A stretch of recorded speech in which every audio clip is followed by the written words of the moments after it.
cinema history of cinema. Cinema history is really, really good. I'm just obsessed with film, dude. We are.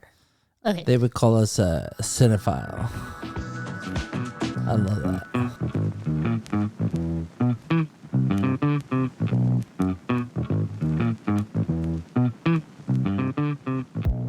And with that, welcome back to another episode of Small Talk Tuesday. I am your host, Jennifer Razan. With me again is the amazingly awesome... Still got it in there. Yep. Ian Hawk McLeod. What to do? I'm here. You're here. I'm here, everybody. I'm not sure what we're talking about, but I'm sure I have opinions held loosely. We'll see. Your opinions are valued. My bad. We'll see. What do you mean, we'll see? You know, I mean, my opinions are held lightly, but I don't know. Sometimes I think my opinions are just factual. So, you know, I mean, you want an opinion about something, it's this or that. For me, sometimes it's just like, I don't want to give you an opinion. Yeah. I want to give you informed perspective. Well, for those of you who don't know, Ian and I, actually, we went to college together many, many years ago. Film school. And we've actually been working in the entertainment industry, you know, for the last 20 plus years. Yeah. It makes it sound old, though, when you do it that way. I know, I'm sorry. But no, for 2 decades. 2 decades. I've been contributing to the, I don't know, whatever the thing is. And, you know, through our experiences in the last 20 years, we've pretty much have been through all of it, really, if you think about it, from the ground up, starting from the measly receptionist / runner / get your coffee here, sir positions to being the higher ups, if you put it that way. So I mean, fun fact is that I didn't do a lot of PAing. I wasn't a production assistant I didn't do it very often. Do you know why? Why?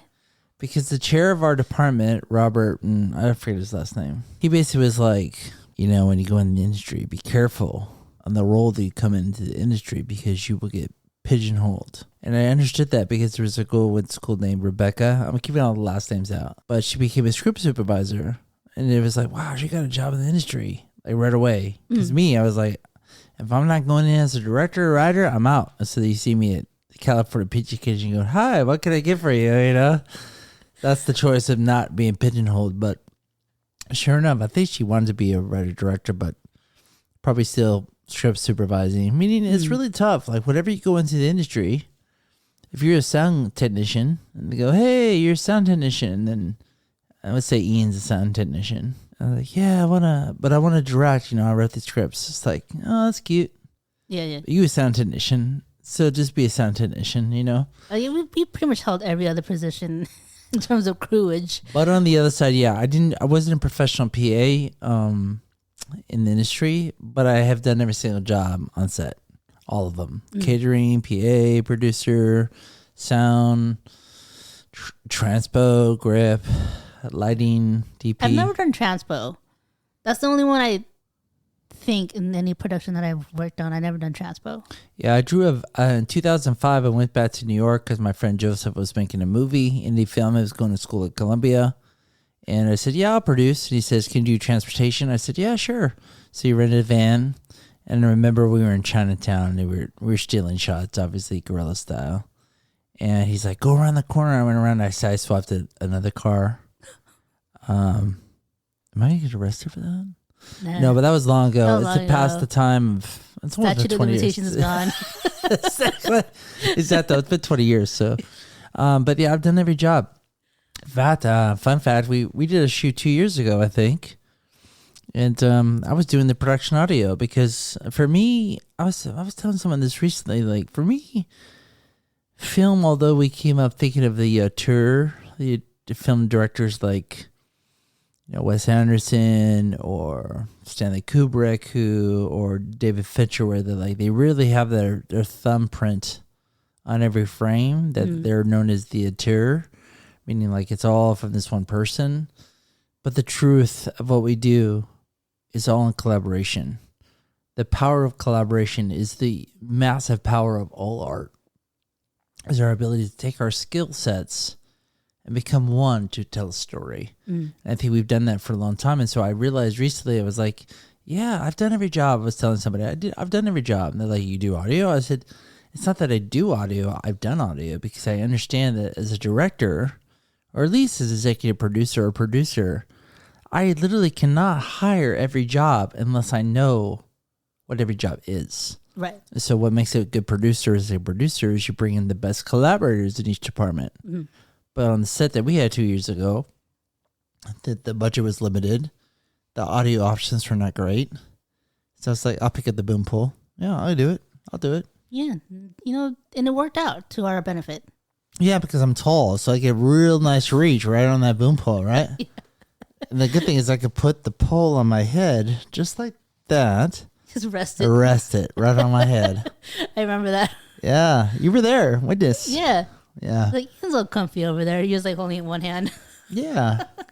And I was just my daughter is in high school and she made a film the last 2 days.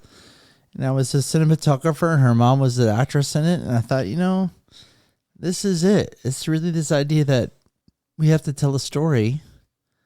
And some people want to be the actor, or some want to be the director, but we have to work together. It's only possible if we do it together. Right. Exactly. It's like one of those things like with me too, is like, I kind of got thrusted into all these other positions, but it was good to know how to do them to fully understand, how to put how the production was going to be encompassed. Right. Because let's just say you're a cinematographer, you're a director of photography. They're in charge of camera. Mm. And a lot of people, some people know, some don't. But, there's two departments that work with camera. That's the camera department. And then the electric, the lights. And so although I took lighting classes at Art Center College of Design, I wasn't great at it. I typically just overlit or whatever. My idea, though, is if I'm on set and I don't like the lighting, I have to speak the language of the gaffer and the best boy. I have to be able to say, like, if the DP is working on the track, fixing, their Chapman or whatever, that I can go, hey, this light just seems like it's too hot, or can we bring a flag in? Can we, you have to be able to speak the language that they can understand. And that's the power of being the power, not so much a power, but like, it's a privilege, but it's also the necessity of being a director is being able to speak the language of everybody. Right. And that's just on set. It's like a post-production, sound design, Foley, sound mixers. But here's one thing that, because before going back into kind of the freelance world, I was a post-producer for some time before I went out. You would not believe some of these directors that come into the post house. They have no idea what they're doing. Well, because most people think that they're separate departments. Like this idea, they are separate departments. There's production, there's post-production. Right. But the thing is, like, if you're especially going to be in those higher up positions where you're kind of the main person that they're looking for instruction to, you have to know how all these departments have to work, at least to some degree. Well, if you're a director and you work in production, the truth is we are shooting for edit. Yeah. Meaning, like, whatever I'm doing on set is because our editor, typically Aaron, right? If he's editing, I have to think like Aaron when I'm on set. Right. I often think like, will Aaron think this is enough coverage? Or is he going to be like, why didn't you get that shot? It's that I'm paranoid about what the editor thinks. Mm-hmm. But I have to think about, like, if we're making a pizza, like, we're shooting is like the dough and putting the cheese on it, and then post-production putting it in the oven. Right. I have to be cognizant of the heat of the oven and all those things, the elements. It would be deemed complicated, but I think because we've been doing it for 2 decades, I think for me, it's fun. It's like paintbrushes and, toolkit. And it's funny because this one story popped up, not naming names here, because I've actually worked. You don't want to name drop here? No, I've actually worked on some pretty big productions, but this particular one production I worked on, the director, and it's one of those things where how our group gels really well, and we kind of move in a cohesive way where it's like we could communicate minimally and know exactly what we're gonna want. Right. I've actually had experiences where I worked on productions where there wasn't really much gelling per se. With like the DP and the director would be in opposite ends, butting heads, and it's one of those things that they'll say one thing to me and to our, to the people I'm supervising, like, oh, this is what I want, this is what I want, and then the DP will come in and be like, well, this is not what we talked about, yada yada yada. I was like, well, what did you guys talk about before you shot this? It's like you gotta find that balance somewhere. Well, I think part of making production super clean is that pre-production is really essential. I mean, all the work of production is done in pre-pro, but what I think you're saying about the chemistry is the idea that, yeah, we have a crew of 7 that we shoot every time with, but that's by design. That's me shooting with many DPs that were like, I say, let's do this thing. I don't know, like, dude, like, can we try at least? I'm the director. I'm telling you, like, can we do this thing? Yeah. It's like, so there's that idea of collaboration that's how you, it's kind of like with improvisation. It's like the idea of saying yes or no, but the idea is that when you're in collaboration, you want everyone to at least make an effort to work together. And so I think to your point, like a lot of sets, because they would say in Hollywood, above the line, below the line, there's a lot of ego running the ship. Yeah. That's pretty normal. But it's also, I think the ideas don't just come from the top. I think a lot of the very essential ideas is like when someone's in, is a gaffer, and they go, hey, yeah, they tell me something that's happening on set or on location. They go, hey, we found this thing. And I go, oh, we'll shoot it there. Maybe that's the establishing shot. And then we move, or that we're going to end up there. That wasn't me coming up with that idea. Right. It was someone on the crew saying, hey, look at this thing. He's just sharing or something. That you have to be open to the magic. Otherwise, have you ever shot everything that, you script stuff, you direct it, you edit it. It's like a filmmaker like Barry Jenkins. He did Moonlight. His whole thing, like I studied him way, years before he got to the level. He always say, like, when you're making a movie, you're making it 3 times. It's like when you write the movie, and then you go out and you start shooting it. It's a totally different movie in a way. And then when you post production, you're editing it. It's a different movie too. So like in the way, we have to embrace the fact that what we see in our mind and what we shoot in our heart doesn't always align. What's going to be in the scene with what happens, right? What unfolds in that moment. And that's the magic of cinema, where it's like we had all these plans, and then this happened, and that was the moment. And the thing is that, it's never going to be exactly what we always envisioned. When I was doing my short films back then, it's like, I had all these visions of certain things, but then I had to compromise and going, okay, it's close enough to where I want it to be.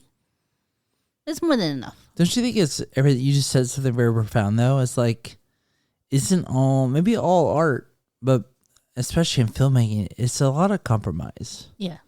It's a lot about boundaries. You have this vision, and then the budget says, well, this is how much you can do. And then your job is to figure out how to tell the same story at the same moment, but less. Exactly. Less what? Less everything. Mm-hmm. It's a compromise. It is. A lot of it is a compromise. And as much as you fight tooth and nail for it, and then you realize, like, you come to your senses and going, okay, yeah, we got to be more practical about it. When did you know you wanted to be in the industry? Like, you were like, hey, I'm very curious about this film thing, this idea of... I remember exactly. It's 1994. Dang, you know exactly when? Yeah. I was watching the movie Little Women. Mm-hmm. Winona Ryder. Winona Ryder is one of my favorite movies. I love the music in that Susan Sarandon in that? Yeah. So hot. She played the mom. I also had like... That was weird. I was like... Susan Sarandon's so hot. She played the mom. Actually, that's kind of weird, but yeah, everyone knows she's very attractive. Yeah, very attractive woman. It was one of those things that's when I really got into movies, because I used to watch it like before, but mostly like kid stuff. So around that time, I started watching more movies geared towards like historical dramas or like more dramas and stuff like that I wouldn't necessarily have watched, and I'm like, oh my gosh, this is so cool. Like this is I want to tell stories. I enjoyed telling stories when I was younger, and I just didn't know how.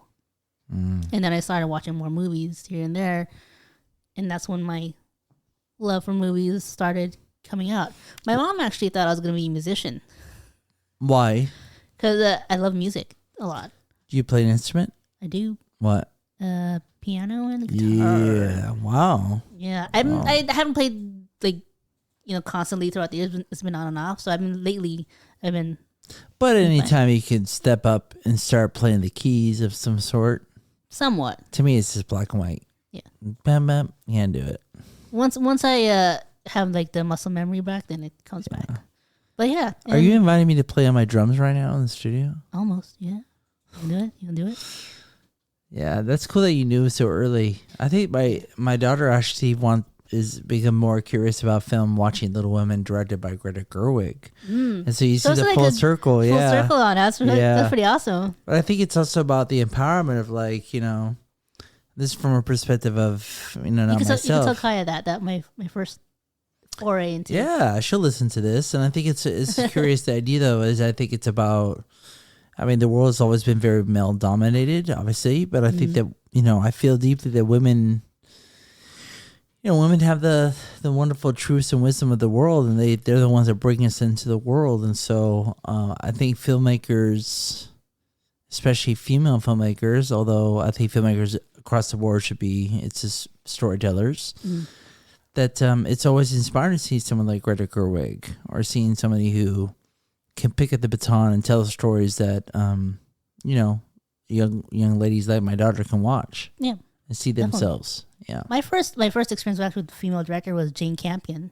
The Piano. Yeah. That was an amazing movie. I loved it a lot. And then it was I don't want to say Catherine Hardwicke, but it was the other Catherine. Shoot. I got it. Hold on. I know which one you're talking about.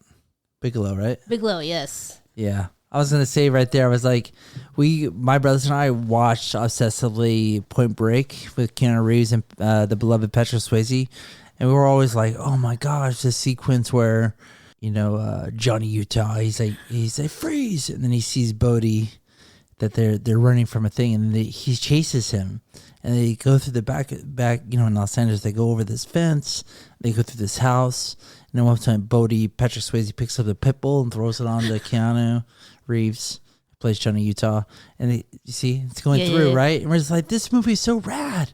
And then years later, we're like, that was directed by Catherine Bigelow, who did The Hurt Locker and Dark 030. We're like, that was directed by a girl, like when we were younger, like a woman directed that. She wrote Strange Days. She's unbelievable, right? Yeah.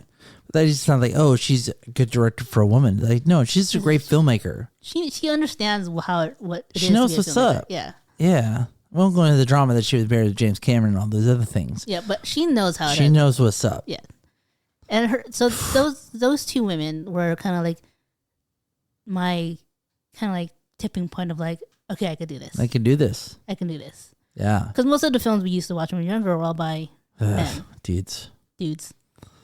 Nerdy dudes that have fantasies of telling stories. Yeah, and then you realize, that women can tell stories too. It's like, yes, we can. Well, it's not even that. I think they tell the best stories, in my opinion. But what do I know? We do. They do. We do. You do. I think, for me, growing up with my two brothers, I was the middle brother of three, but more growing up in a desert town outside, I'm going to shout it out right now. Victorville. Yeah, I'm from Victorville. That says it all, doesn't it? People are like, where's Victorville? I'm like, don't worry. I think my parents couldn't afford to buy a home on Orange County. They were driving to Las Vegas, got a flat tire, and bought a house. And then I was 7 years old. There's three things I do really well, Jen. One, I play billiards, pool, pretty good at that.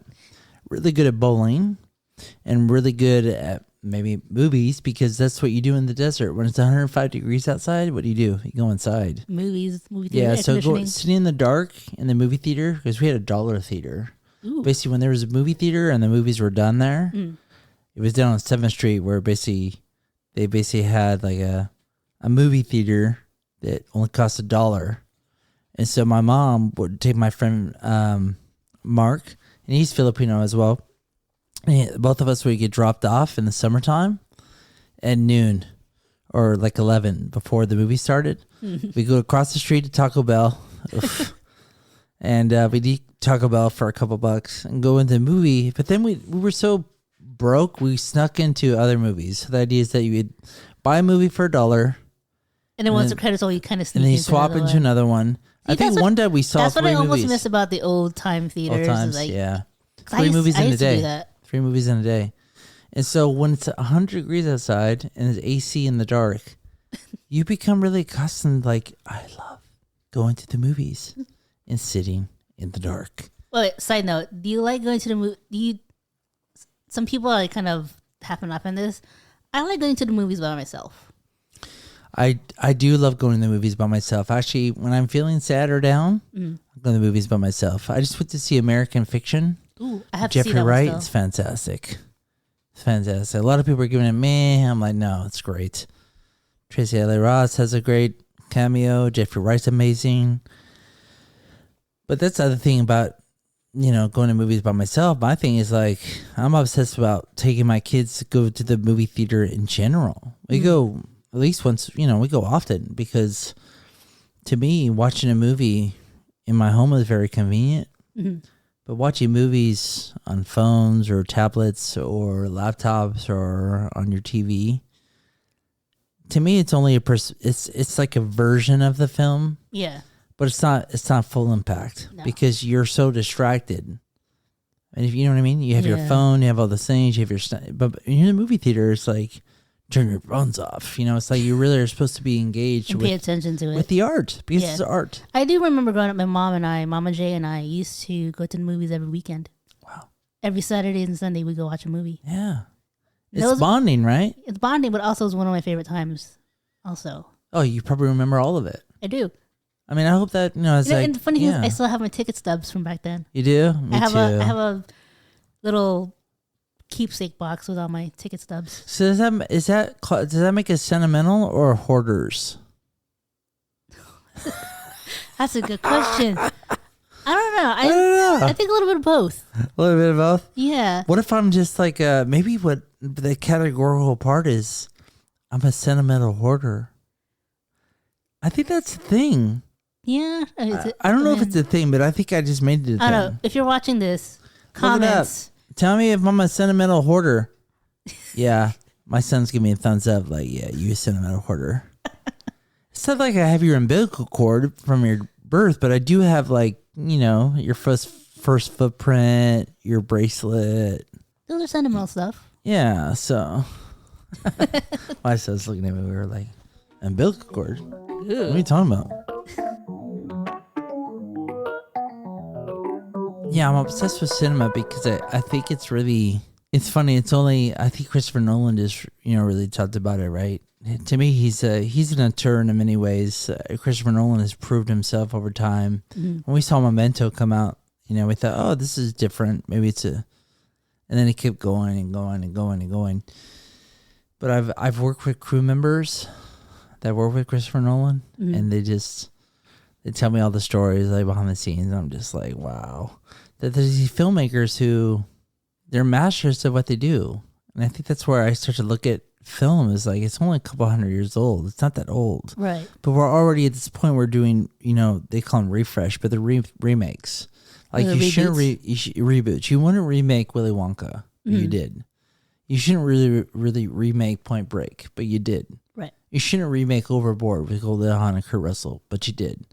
Wait, did it? They did. MGM and it failed. Oh. But the point is, that's why I haven't heard it. Exactly, but they're remaking stuff because they don't have good ideas. And they're so lazy that they'd rather take something that was proven in the market 10 or 20 years ago and try to reboot it for the audience, the children of the audience. They just released Roadhouse with... It's that with Jake Gyllenhaal, right? So the thing is, like, that's cool, but the idea is, like, there's so many stories to be told. There are. But the thing is, they're not so interested in that. No. Because they're trying to fill it's tech companies that run it. Here I go. I start ranting. Yeah. Should I not rant? I'll stop. No, good. This is not small talk though. My son is, he hears these. So when people pick up their kids from school or they take them to school, they're like, "How was your day, Bobby?" "Oh yeah. How'd your test go?" "It was good." I'm all like, I'll start ranting about movies and cinema. The thing is, like, I think you and I agree on it. Is like, there are so many stories out there that are not within that mold that the industry has already is trying to push out. Did you want me to just get into it? Do it. All right, I'm going to get into it. All right, here we go. So we have to go back to like cinema to me is like, they think they've run out of ideas, but it's more because they continue to shoot themselves in the foot. And I'm saying us over the last 200 years, because before it was silent pictures. Right. Right. And what happened with silent pictures is that you had these great, amazing filmmakers who were doing amazing tricks with the cameras. So it was beyond the idea of like watching Charlie Chaplin or Buster Keaton doing silent films. It was more like cameras. Like there's a movie called I Am Cuba. It's like the camera, that's right? Amazing, yes. Yeah. So the camera goes at a party, goes into the water because someone jumps in the water of the pool, comes back out of the pool, and then to string across like windows. It's because the camera wasn't contained to the need to capture audio, right? But then what happened is like in the early 20th century, you had all movies that basically people were like, "Hey, we want to hear them talk," and that's when the talkies came. But what the talkies became is that the camera had to be more static, so they capture audio. So already at that point, it was already kind of limiting the evolution of what cinema was going to be with the camera. But then what happened is that, like every business, although we as filmmakers call it art, there is the commerce, meaning that it is a commodity. We can't just tell stories, and make a living. You have to make stories that are entertaining enough for people to give them their money, right? Right. So this has happened. It happened, cinema, they're making big studio movies. And then at the turn of the 60s and 70s, you had Roger Corman who was making all these B movies for cheap. Right. Super cheap. With like 16 millimeter cameras. And what happened was they were trying to making movies that were counteractive to like The Towering Inferno featuring Steve McQueen. Like these really big blockbuster movies that were kind of corny. Yeah. But they were spectacle. They were. But then the counter was 5 Easy Pieces, Easy Rider, Paris, Texas. You started having all these movies like come the true out. independence. Correct. And that's what I'm saying is that it was the Renaissance, right? 60s, 70s, a counter movement. That's what's so great about this time right now is that there is going to be a counter movement because right now we're in an industry where COVID kind of shut down. Well, Netflix started, right? Remember you get all the DVDs? Said we get Netflix in the mail. It was like sending DVDs to us. And so all of a sudden you're like, I could have just skipped film school. I could have skipped film school and did what Tarantino did, which is like, I'm not going to go to film school. I'm going to learn everything about cinema, but I watch movies. Right. And then what happened was people realized, I don't have to go to the theater. Even though exhibition distribution has always been the thing. Exhibition. Showing movies in movie theaters for people to experience it. Exactly. And then we went away from that with home videos. And then we realized, I don't have to go to the movies. I can watch it at home. And that kind of really hurt the theater in some ways. It hurt the theater, but it didn't hurt the distributors because they made a ton of money. They realized, we'll only make this much. It's about the pie, right? Yeah. You can make this much in exhibition. But the distribution is not only home video, but the international distribution. So that's when it happened is you started getting into the time where markets and all that. Exactly. You started having all the movies that were huge. Marvel, Harry Potter. Yeah. This idea was like, okay. All the franchises are the ones they were trying to push. Yes. And so the idea is like, Jen, I'm a producer. Okay. I'm going to fund your film that's a beautiful independent film for $3 million. Okay, cool. Nice. That's not very much. No. Then we spent $1 million for print and advertising, P&A. That's $4 million. How much did we make? We made $10 million. Okay, so we spent 3 years working on this picture. We spent 5, whatever the numbers. We make 6. That's not worth their time.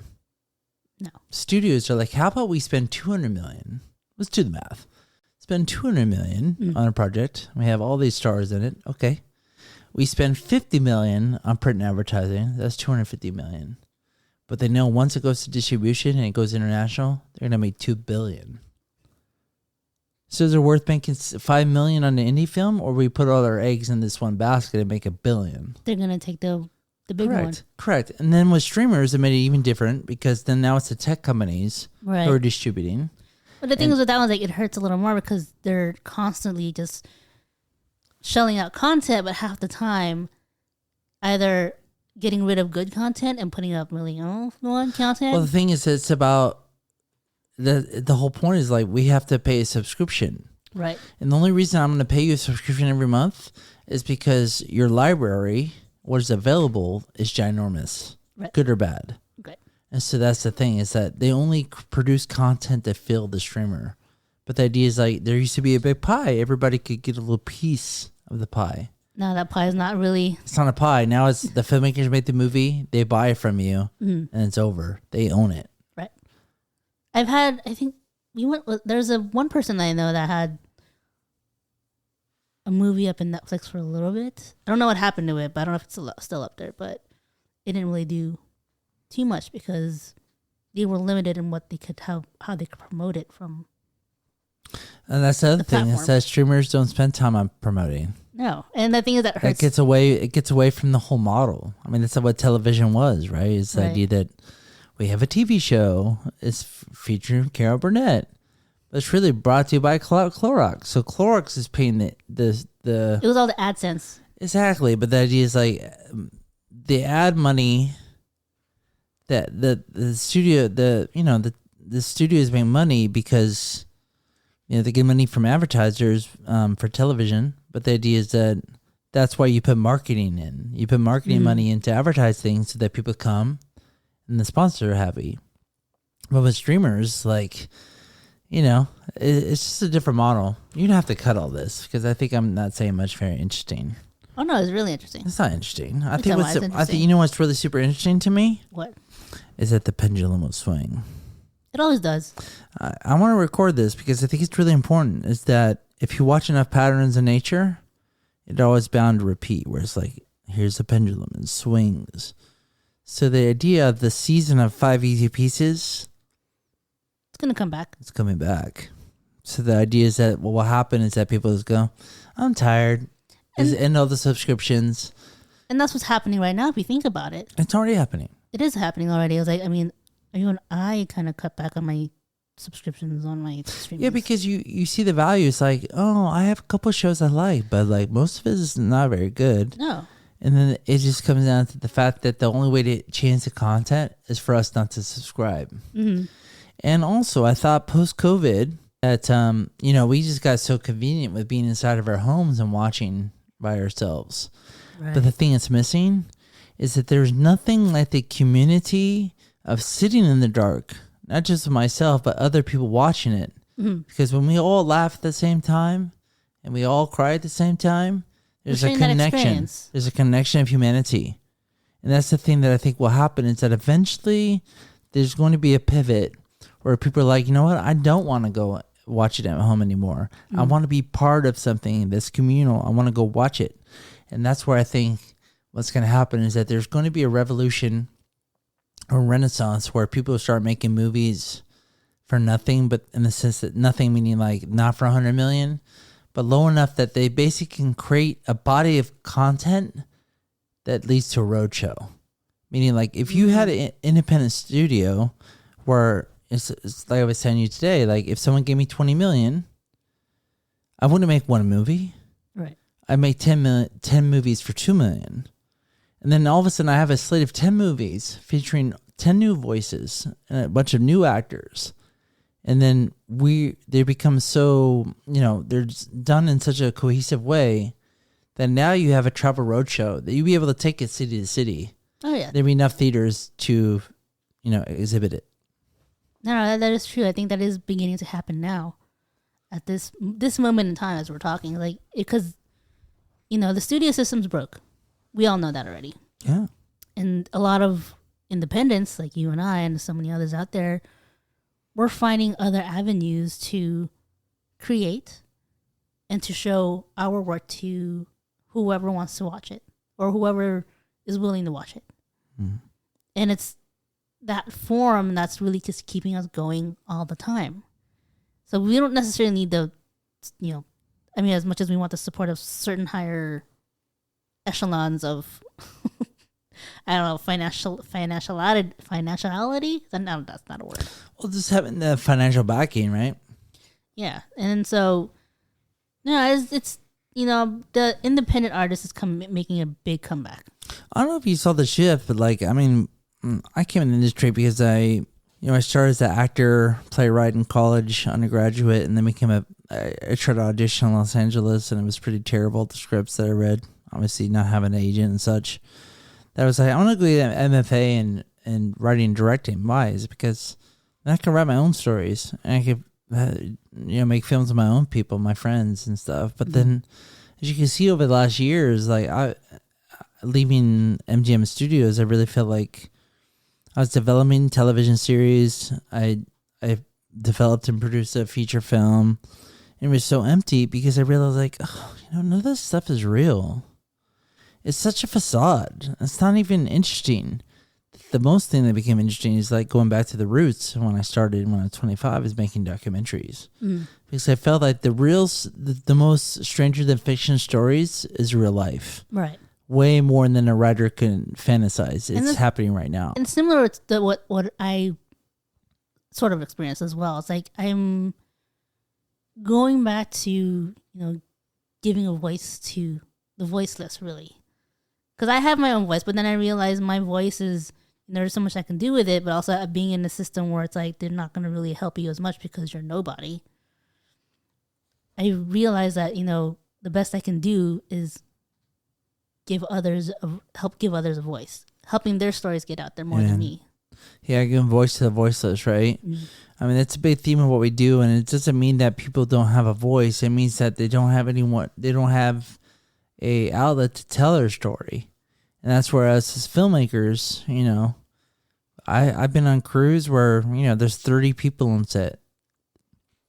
That's ridiculous. There's not that many people needed to tell a story unless you're doing Marvel movies, I suppose. But the idea is like less crew, more intimacy. And so what happens is you start telling stories of, I wouldn't say ordinary people because they're extraordinary, but telling the story and the journey of the people is just so much more fulfilling, but just more like reveals the truth of life. And I think that's, at the end of the day, as a storyteller, although I want to write and direct pictures and all those things, I think it comes down to like, what do I seek?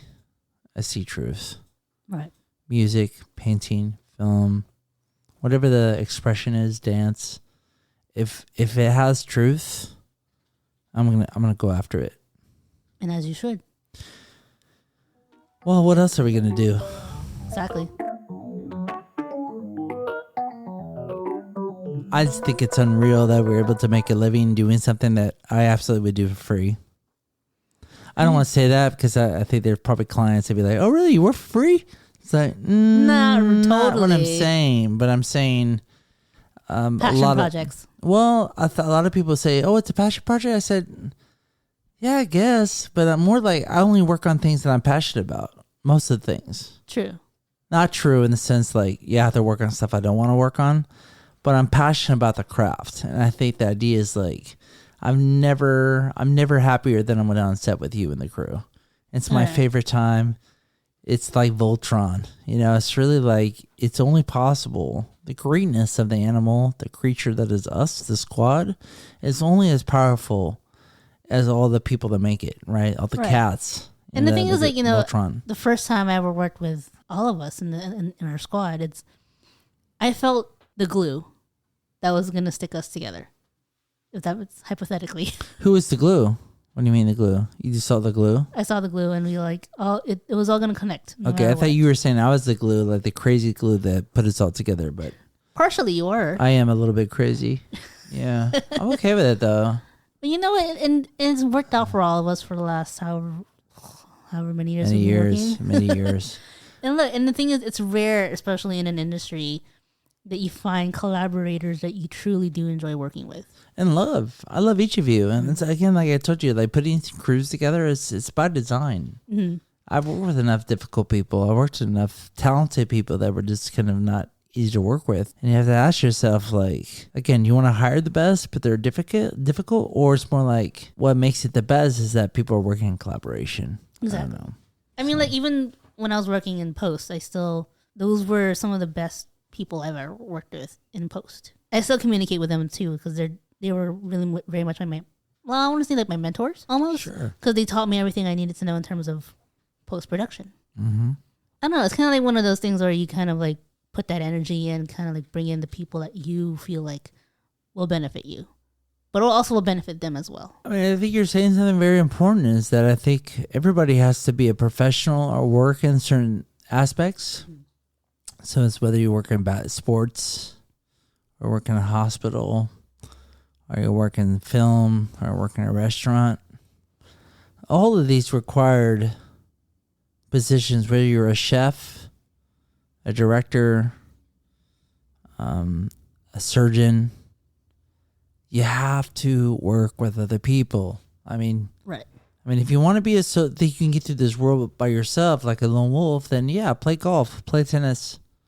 But even then, I think we have to understand, like, we are only as good as a collective. We really have to work together to do what we do. Exactly. And you know that with crews. Like, I probably seem like the least, like, I'm on set, I'm pretty chill, right? But I think it's also like, but I'm fully aware of everything because I do a lot of pre-production and make sure that it can be chill when I get on set. Because one thing that I think a lot of people don't understand, you do, is that if it's going to go wrong, it's going to go wrong. Part of what we do is, as producers, is completely troubleshooting. Right. But I think the idea is that we have to be comfortable with the chaos. Exactly. I mean, things are, it's not that we're pessimistic it's going to go wrong. It's like, no, I didn't know that we were going to shoot it. The calendars, the weather report says sunny. Right. And now it's starting to sprinkle. It's like, well, what do we do? Exactly. We're going to rewrite the scene? Is that what we're going to do? It's like, you just go with it. That part is fun because then it becomes about, I think that's the real artistry, to be honest. Yeah. I think the other stuff is execution, but the real artistry is like, hey, little problem solvings that we have to do. Yeah, because then the set. Because it's only a problem because it goes against the expectation of how this was supposed to be shot. Versus the fact that you show up, and the magic in the bottle is you did all this preparation for something to occur that was unexpected. Right. But that's actually the truth. For me, though, when I've produced all the projects I was doing, I didn't necessarily prepare for things that was going to go right. I always, in some contingency, prepared for a little bit that's going to go wrong because I knew something was going to go wrong, no matter what. Or and again, it's like we can frame it as wrong or the thing that or unexpected. The unexpected is going to bring us to the moment of what we were really after, right? Yeah, it's so crazy. It's really crazy. Can I give an example? Sure. One of my favorite filmmakers is John Cassavetes. He was really the forefather of independent cinema. If you go real back, you can go all the way back to John Sayles, and before John Sayles was, you have Jim Jarmusch, and you have all, but behind that was John Cassavetes. And most people know Cassavetes like the husband in Rosemary's Baby, Polanski film, but he was a fantastic director. And one of his films he did was called Women Under the Influence, and this film starred Jenna Rollins as a woman who's a little mentally unstable, and Peter Falk plays her husband. And there's a scene where someone dies, and they were saying in LA it never rains. And so Cassavetes was just like, there's this scene we're shooting tomorrow where they're all returning to the house after a funeral. And they're walking down the street, they're basically going to walk, get out the cars, walk up the street, go inside the house, cut. That's going to be the wide shot. Well, the day the shoot came, and sure enough, it started to rain. And so what did Cassavetes do? He's like, start rolling camera. Because all of a sudden you had them walking to the house, but they're pulling up their coats to cover their heads from the rain. And it really felt like the rain was reflecting the moment of sorrow that the characters were feeling. They didn't plan for that. They couldn't plan for rain. And if you want rain on set, you're going to have to pay to have fake rain, right? Right. But that's the magic of filmmaking. Is it being like, hey, we don't have enough money to create this emotion. Well, let's just shoot it. And then all of a sudden, I call them the cinema gods come in, and they make it rain. And although that was shot in the 70s and everyone, mostly in those films has passed away, that shot with the rain lasts forever. That's why I'm obsessed. It's unbelievable. There are so many stories like this. Cinema is unpredictable in terms of how it's made. And some of the time it's the most unexpected moment could be one of the greatest. Yeah. Don't you think that the film, sometimes people say that the film is actually just a record of the movie that was made? Like it becomes a record of like, I mean, I watch films that I've done, and it's like I look at them and like, I remember that day. Oh yeah, no, I remember. I've looked at, photos of the, shorts that I've done, and it's like I remember every single detail of how the shoot went. Yeah. And it's amazing how much I can still like recount. And it's like, I had an amazing crew, got these amazing locations, got actors that were pretty awesome as well. So it's like I wouldn't trade that memory for anything. No, I mean, I think, I look back at whatever career that someone would deem me having. It's definitely all the steps, all the magic moments of leading up to it, than the actual film. So I think everything we end up making falls a little short of or a lot short of what we envision. Mm.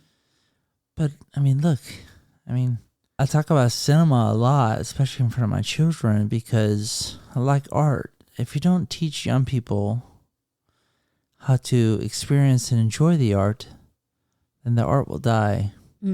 That's true. My great fear of the new generation that, let's be honest, our generation, maybe the generation after us, have this kind of delightful memories of the Oscars or those things where movie stars are movie stars.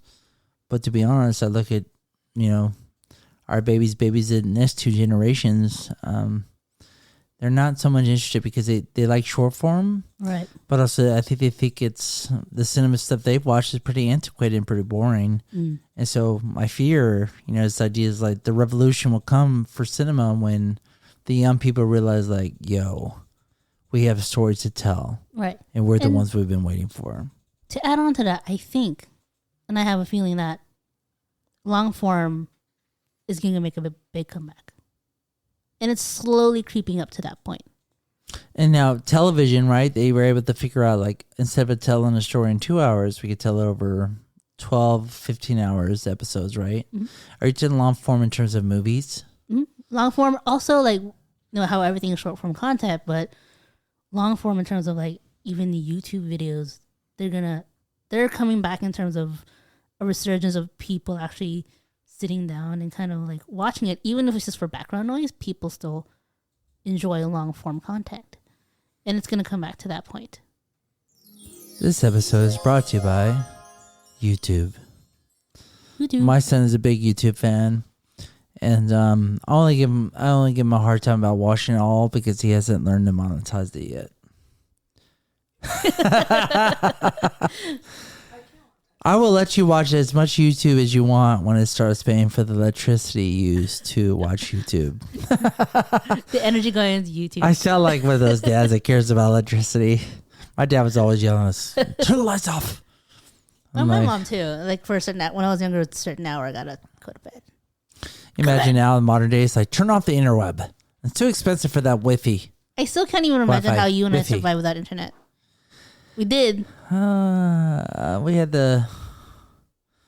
Yeah, I was just thinking that we used the Thomas Guide and I still have the Thomas Guide, Dude, you gotta get rid of that thing. It's a relic. That paper probably has asbestos on it now. No, it's in my bookshelf. It's a collectible. I use that thing so much when I was producing productions back like 20 years ago. Yeah. Did you find out that you live on your house is on page 300 square W2? Exactly.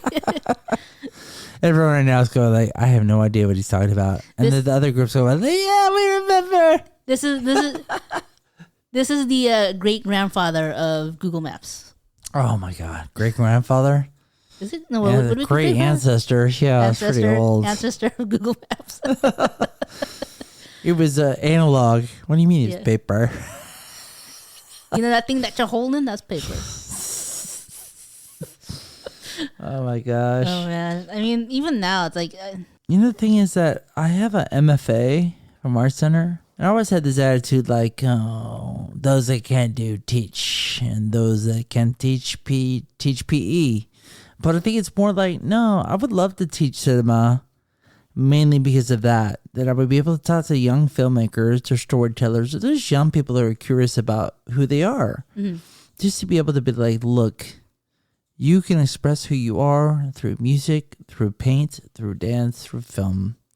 And if you're going to do it through film, let me show you the fast ways to do it versus the idea that I think this industry has come to this idea that you need a big budget. Or does people think that what their skills are proprietary? Oh yeah, don't gatekeep. What I know and what you know, I want to give away the secret right now. It's not that hard. It's hard technically. Technically, it can be hard, but the hardest part is storytelling. Right. Meaning, like, make a good story. And so for me, I think it's more about. I just want to sometimes blow the cover off and be like, look. These people that you think are behind the studio wall, they're just, they're keeping all their secrets because they think, they're going to lose their juice. Yeah. But the idea is like all the juice is in the hands of the people. It is. And the thing is, in one way or another, someone's going to figure it out without having to teach them. I hope so. And it's always been like that too. It's like, we always figure out how to do something when we initially didn't know how to do it. What else you want to know about cinema? Maybe you need to have like a special cinema series with me because this is more than one conversation we're going to be having because there's so many different avenues we can actually go on, and I have a list. There's a list. I think it's just so interesting, just personally from a standpoint of career. Most people care about the career part. I think it's more about my creative growth as a person. That the older I get, the longer I'm in the craft of storytelling, I've become more loose about what I used to think was most important. Some people don't like when I shoot the camera's a little too shaky. It's like, yeah, that's only because there's a visual language that people got used to. Right. I just think with podcasts and I think with other things, there's ways to expand the story. And that's what I'm most excited about. Because I think that the next two generations they've been conditioned with the iPads in their hands as children. So in a way, they're super plugged in. I'm more curious what happens when they plug out. They actually go counterculture and they unplug from it all and go out into nature and figure out like, oh, we have a 35 millimeter camera. Let's take photos. And the funny thing is like, even with photography, there's a resurgence in film in the last couple of years. Oh, yeah. And which is amazing because people are finding out like, oh my gosh, this digital can only do so much of instant gratification. But with film, you have that anticipation of not knowing if your shot came out. Look, I mean, I'm a great admirer of your photos because you do shoot film and you shoot digital. But you've been shooting photos for years. You've been since we're in school, you're shooting photos. So I think it's super interesting because I think the fact that you play with mediums, you understand that whatever medium you shoot, you're going to have a different output. Right? And I think that's what's super good about your curiosity, like having Lomo cameras and all those things, because although the point, a camera and click element is the same with all cameras, the output is not the same. Right. The image is not the same. Right. And so I think that's the part that, even this podcast starting was, I bought this podcast gear a year ago, and you're like, hey man, let's do this thing. And I'm like, I'm too premeditated. I wanted to really frame what I wanted to do with podcasts, like be really intentional. But I think what I got from you is this idea of collaboration of like, and spontaneity. Yeah, because this is your podcast. This is your podcast. Me, I'm just a guest on it. So it's your world. But I think it's opened me up to the idea of like just making space to push record has opened opportunities to say like, it doesn't matter so much about what I say. Right. But sometimes it's more important about what we're sharing, because what it does is it can open up people's perspective of things. Right. Exactly. No, that's amazing. I said a lot on this podcast. And it's welcomed. Very much welcome. I don't know, man. I kind of went a little crazy. You know what? It's not crazy than me. And I don't think it is going to be crazy for anybody else. I mean, I really just want to talk about, not to get braggadocious, but I studied Korean cinema, German New Wave, French New Wave. Western. I've studied, I've taken classes on Robert Bresson, Stanley Kubrick, Truffaut. Like, I basically have seen all their filmography, right? Mm-hmm. So it's more that I have probably thousands of hours of movies in my mind. It's a complete waste unless I share. There you go. No, it's a lot. Share the wealth, which is great. And then this is going to be more than one topic conversation that we're going to get into. No, maybe it is. I mean, I just want, what it gets interesting is when you can start talking about genre. You could talk about directors. You could talk about We'll get more in depth, eras. actually. Yeah, exactly. How do you want to wrap this? Top 3 movies. My top 3 movies? Oof. I know, put you on the spot there. Mm-hmm. No, there's just so many beautiful movies that it just becomes like... At the moment. Let's just say like you're in the mood at the moment. At the moment. See, then I get all these tough questions like, does it be genre? Or it could be anything. Anything. Does it see in the theater or on TV? Either. Does it have to be narrative or nonfiction? Could be both. Oof. The door is wide open. Can I just name them and not have any explanation of them? It could just be titled in any order. No particular order. Okay, one of my favorite films, and actually they're going to be showing it here in Costa Mesa, California. They're doing a screening in April.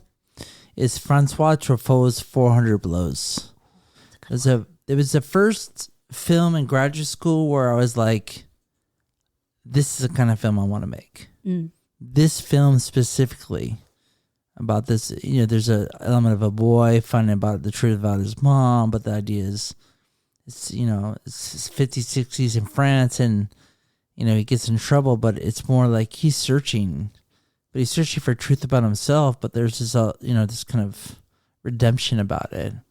And I think the last frame where he's kind of running away from a boarding school and the boy stares into the camera and freezes, that film stitched real hard on my soul. I still kind of, I'm looking forward to taking my kids to see it for the first time. Ooh, yeah, that's gonna be fun. How about you? Mine, I actually recently rewatched this again. It's Lovers on the Ninth Bridge, Leos Carax. Wow. It's a French film from I think 1989, 1990, around there, with Juliette Binoche.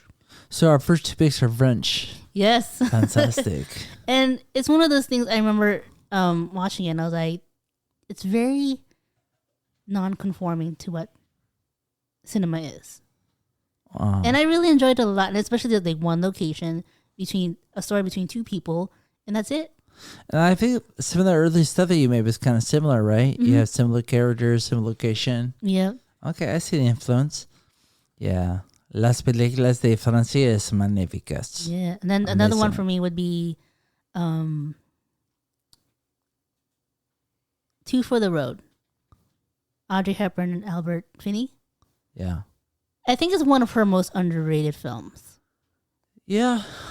Do you like Audrey Hepburn? I love Audrey Hepburn. What's your favorite Audrey Hepburn movie? 2 for the Road. Oh. People say Breakfast at Tiffany's, which is fine. That's not Roman Holiday, baby. Roman Holiday is good too. Gregory Peck. Mine would be 2 for the Road. Second would be Roman Holiday. So good. It is. My second pick is Conan Scotzi. This experimental film of the 80s is about nature. It's about evolution. There's no dialogue in it. Nice. And it's just imagery of the world from creation to now and global warming and such, but it's composed by the great Philip Glass. And it's really a visual experience because although it's a movie, the music is the driving character in the movie. Mm-hmm. And so it really plays with this idea of form. Conan Scotzi. Ooh. Conan Scotzi. I feel like I need to rewatch a lot of the movies I've watched before because it almost feels like I'm missing out. Well, you're a different person. Yeah. When you watch it. You have a different perspective now that we're, I say, older. Gosh, that's a really interesting point. Because if you watch a movie when you're a kid, for example, I think of my son when I watched the movie Home Alone. So Home Alone, Macaulay Culkin, we all know that movie, right? So when I first saw it, I was 12 years old. I could only identify with Kevin. Mm. And then I watch it now in my 40s, and I can only relate with the parents because I realize, gosh, I can't even imagine leaving my son back home by himself. Yeah, I don't think he's going to catch Joe Pesci and such. But the idea is that movies do change as you get older because you start to identify with different characters. Or it's your third pick? My third pick, Pickpocket, Bresson. Oh, such a good film. I remember watching it in the cinema class when I was younger, and I bought the DVD, and I kept watching it over and over. I'm like, it's so organic. And the movie, I mean, this again, I'm gonna nerd out, but what's cool about Robert Bresson is that he's a French filmmaker. You had a lot of French films in there. I do. He worked exclusively with non-actors. Funny thing is also, 2 Foot of Road takes place in France. You have a little obsession with France, I see. I kind of do, but not in a sense where it's like, it's just that I think that because film did technically start in France, but a lot of the Lumiere brothers. Yes. Yep. I think that a lot of the inspirations come from that because it kind of like starts from there and spread out. No, absolutely. I want to go for a modern film. I'm only picking this as one of my favorite films because when I fly overseas, the flights are 12 hours usually, and so I typically can fit in like 3 or 4 films, and then I'm there. Martin Scorsese is one of my favorite directors, and you look at Raging Bull, Games in New York, Taxi Driver. You can go on and on and on. I love The Departed. That was a good one. I'm sorry, but like Jack Nicholson, Leonardo DiCaprio, Martin Sheen, Matt Damon. It really, it just keeps going on and on and on. But it's so tightly crafted. Probably makes you sound like a serial killer that I would watch a gangster movie. I love gangster movies. That's the other. No, gangster movies are good. But I know, it's weird. Departed, I love it. It's one of those things. And enjoy it. Yeah. I do. Even though the same people die every time I watch it, I'm always very impressed by Marky Mark and the Funky Bunch, Mark Wahlberg. Yeah. He's really good in that movie. Oh, yeah, he wasn't. Now I keep forgetting that. He's the bad boy. Yeah. Alec Baldwin's in that movie. It's really everyone who's who in that one, almost. It's pretty good. Yeah. Yeah, it's really good. Okay, well, we did it. Good job. This is what happens when Ian starts to talk about things that... the thing is, you and I have so many experiences from our years of working in the industry, in and out of it. It's that we have a shared experience, not necessarily directly, but also indirectly. Oh, yeah, for sure. For sure. And I think what's crazy is that we were talking about this morning. Like, I really struggle with the idea that in my 20s, when I got my degree and I was a filmmaker, I was like, dude, I want to make my first film by this. Because you saw young filmmakers making movies. We all grew up with Wes Anderson and being like, dude, this guy is just, he's the greatest because he just makes movies and movies and movies. That by the time I turned 44, I thought I was going to have made 10 movies. But the idea is like, although I haven't made the movies that I have wanted to make yet, we are still telling stories. And I think that's the most important thing. It is. And we still are. We are going to continue it as long as we're able to. That's right. Well, that is it for this episode of Small Talk Tuesday. This episode was brought to you by Kodak. Keep shooting film. Are they even still around? Yeah. Last I heard, you were you have a Kodak camera. I do, but you pulled it out on set the other day. I did. Well, then why are you acting like Kodak doesn't exist? Well, they don't really make film per se in terms of film cameras anymore. True. They're kind of like went on a different avenue. True. So bring it back. But yeah, tune into us. Watch us on YouTube. Find us all the way anywhere else you see your podcast. Hear it. But yeah, thanks for listening and watching, and we'll see you all next time. Keep shooting. Ciao, ciao. Ciao.